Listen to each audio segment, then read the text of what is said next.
if you could have a conversation with your dad right now, what do you think he'd say to you? I just tell him I tried.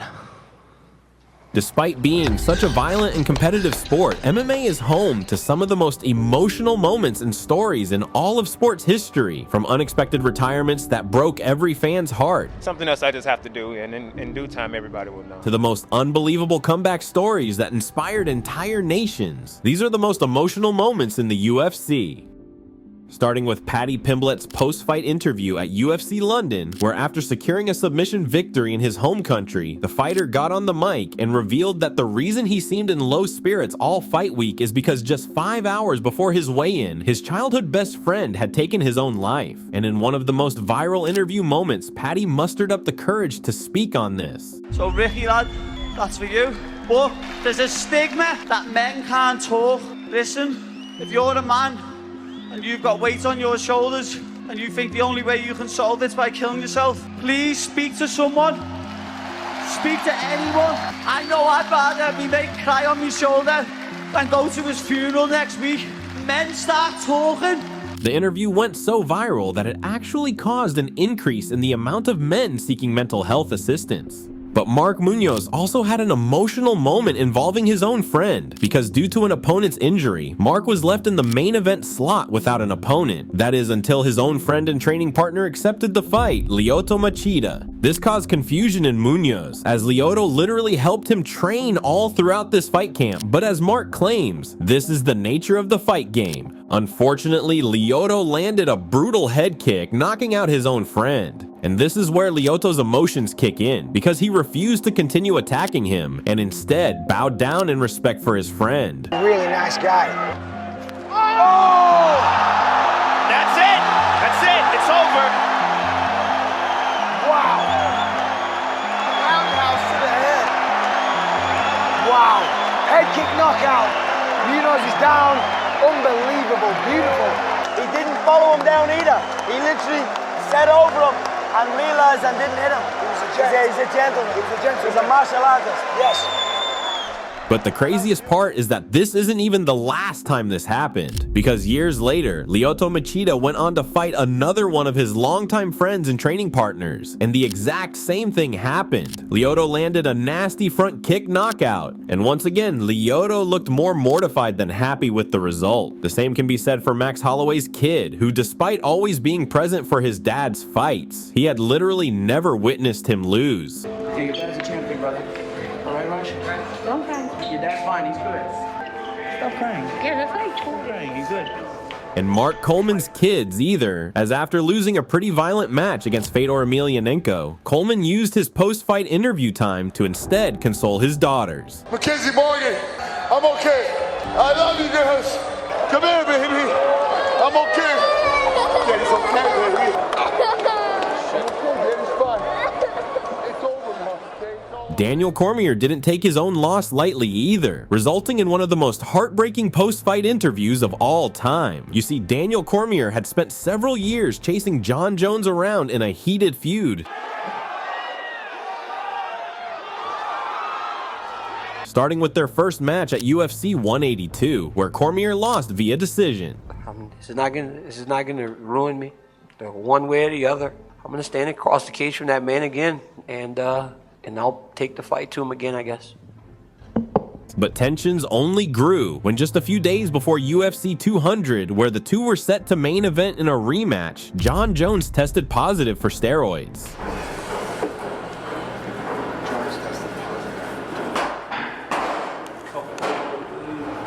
I'm so sorry. Come on. Oh, man. I know, I'm so sorry. It wasn't until a year later that the long-awaited rematch took place, where Daniel Cormier would finally have the chance to not only settle the score, but also become an undisputed UFC champion. So it's no surprise that the emotions for this match were through the roof. I wish they would let me next door so I can spit in your face. You know I would absolutely kill you if you ever did something like that, You right? could never kill me. Oh, I bet you I could. Then you should try, John. You really should try, No, John. I would literally kill you if you spit in my face. Yeah, let's try that, John. Literally kill you. Let's try that, John. Unfortunately for Daniel, John Jones was able to land a head kick that sent him flying, ending the fight in a violent manner.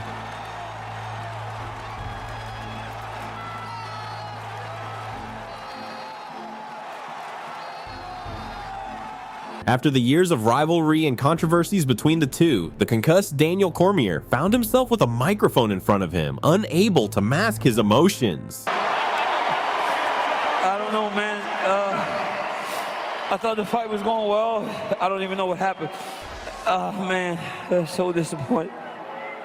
What can you say at all about this and the rivalry between you and John? I don't know, man. I guess if you win both fights, there is no rivalry, so I don't know.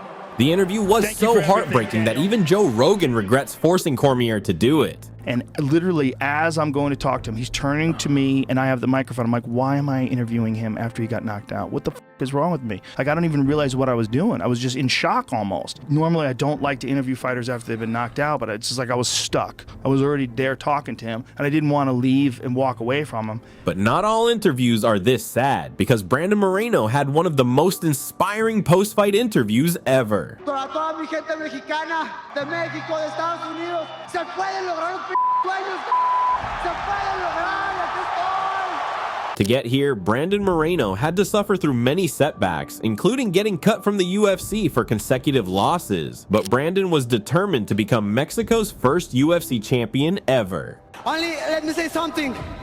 Maybe not today, maybe not tomorrow, and maybe not the next month.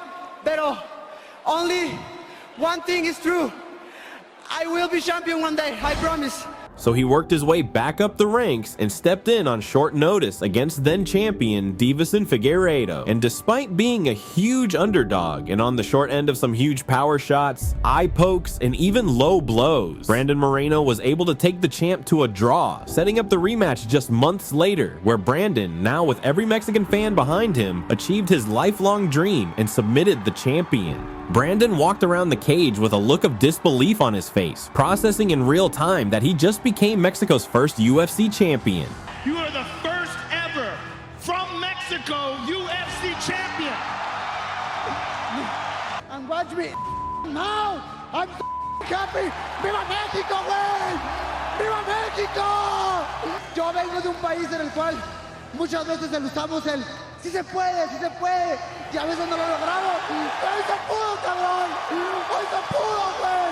¡Hoy se pudo, güey! Yet not all victories taste as sweet, because despite winning his 29th fight in a row, Khabib had no smile on his face as he was about to break the entire sport's world heart, announcing his unexpected retirement.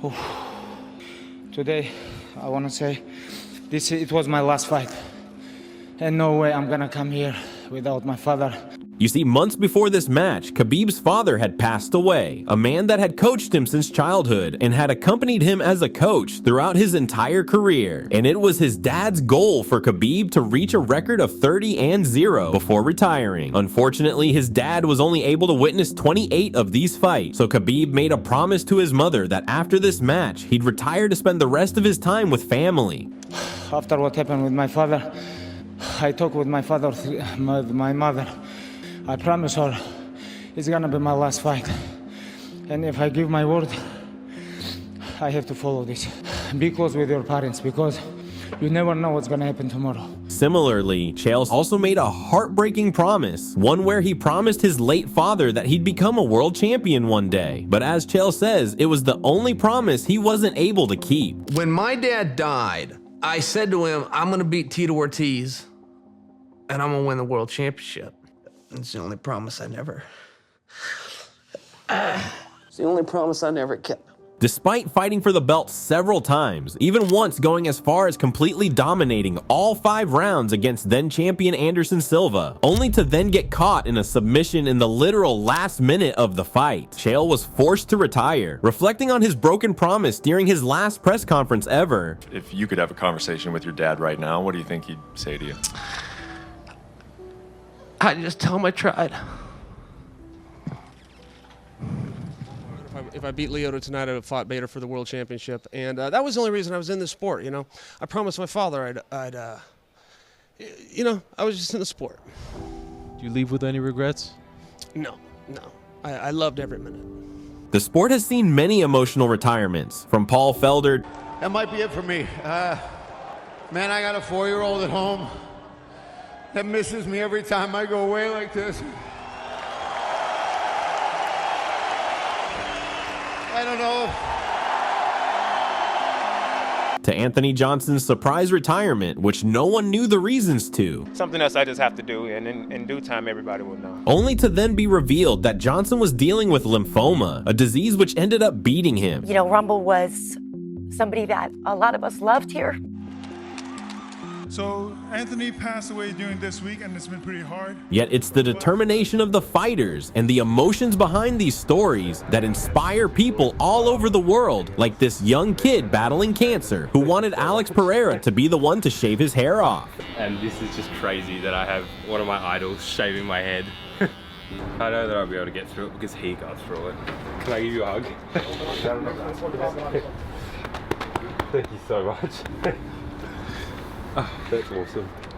But perhaps the most inspiring fighter ever is Matt Hughes, who after surviving getting hit by a train while driving, Matt lost a significant portion of his physical and verbal ability. Despite this, Matt wanted to prove that you can work your way out of anything by walking out during a UFC event all on his own. A Hall of Famer, two-time UFC welterweight champion, Matt Hughes.